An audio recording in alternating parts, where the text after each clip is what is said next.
Things to watch in week 1. Dave, what do you got?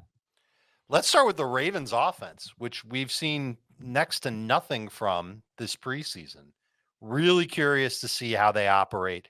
Curious to see who could play in the slot the most, or whether they'll just mix and match. Where do the targets go between Zay Flowers, OBJ, and Rashad Bateman? All three of these guys, we've known them to be explosive wide receivers that can make plays after the catch. Can't wait to see how Lamar looks in this offense. And I especially can't wait to see Jamie, J.K. Dobbins. Does the J and J.K. stand for Jamie, by the way? Just wondering. I think Dobbins has a monster game this week. I'm sure he's the start of the week, but awesome potential for Dobbins against the Texans. That's the first Dobbins thing. is not the start of the week. He started okay, too obvious maybe. Rookie running backs, Bijan, Jahmyr Gibbs. I think I've got Gibbs as a top 12 running back in PPR, buying in fully against Kansas City. I'm looking forward to seeing how the rookie running backs roll, how they're used. The one in Seattle, particularly. Joe Burrow with his calf. Does he play well? I remember how he played in week 1 last year. It wasn't good. He is not a top 5 quarterback for me this week against Cleveland. And then all the other young quarterbacks. We've talked so much about Sam Howell, Kenny Pickett, Jordan Love, the rookies. Looking forward to see how they play in their first start this year. All right, things to watch for Dave. The Ravens offense, kind of interesting, actually. The Texans, because they were so bad against the run last year, they allowed the fewest fantasy points to quarterbacks last season. The rookie running backs, Joe Burrow's calf, and Kenny Pickett, Howell, Jordan Love, just the young players in general. Heath, what are you looking forward to seeing in week 1? Does Deshaun Watson still exist?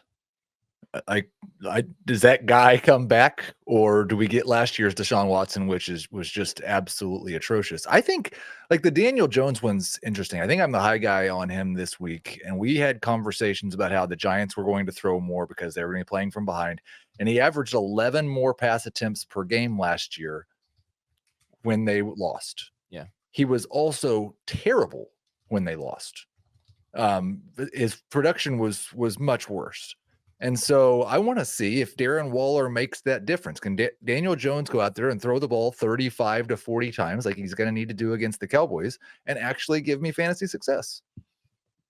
It was a brutal matchup, I think, because that pass rush is just going to be all over him.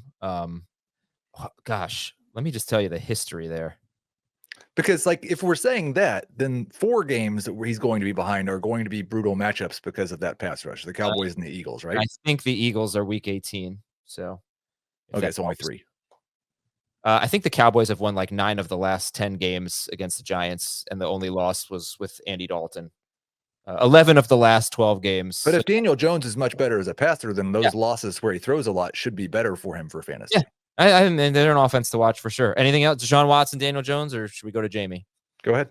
Jamie, what are you looking for in week 1? Bills backfield. Want to see what that looks like. Jets backfield. Want to see what that looks like. Really, that entire game.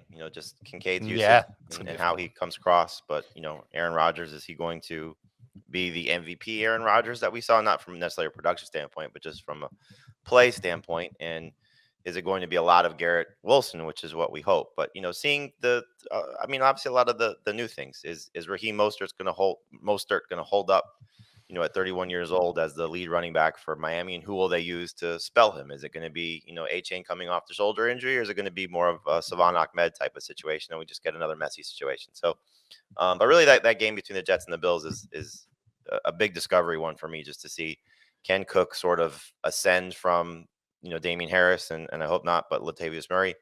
And then, what does Aaron Rodgers look like? And Kincaid. Okay. And my things to watch. Anthony Richardson too, obviously. Yeah. The backfield splits, of course, everywhere, but you mentioned one, and that was Damian Harris. And that was one that he was hurt, and then he barely played in the preseason. But when Damian Harris did play, he was in there, with the first team, splitting with Cook, not evenly. But I think there's a possibility that he's going to piss a lot of people off by being a goal line back. And on Tuesday, people were saying, oh, man, did I make a mistake with James Cook? Which probably won't be the case, even if Harris is the goal line back. But I am interested to see what happens there. I wouldn't want to start James Cook this week. Yeah. Don't you think the matchup could benefit him, though?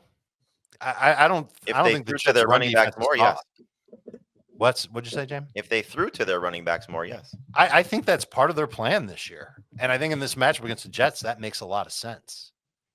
I'm not crazy about James Cook this week. He's not top 12. He's no Jahmyr Gibbs, but I think in PPR, he can be pretty decent. I want to see if Deebo Samuel is going to be a star. This is someone that I think I was higher on throughout the preseason. I started out not wanting any Deebo Samuel. I think Brock Purdy is going to throw to him all the time. And the preseason indicated that. Yeah, he did that. That's exactly right. It wasn't just the preseason. It was what happened last year when everyone was healthy, which I think was only 4 games. McCaffrey, Deebo. Okay, including there's one game where Deebo like barely played, but like half the snaps. But sure, 4 or 5 games, it was all Deebo. He was the guy, and then it continued in brief, small sample sizes in the preseason. So I want to see what happens there with Deebo and that. Are the Steelers more of a zone or a man team? I have no idea. Because that's what's pretty much determined it between him and Ayuk over the years. We can tell you what they were last year. I have it actually open right here. They were more of a man team. That would be good for Brandon Ayuk.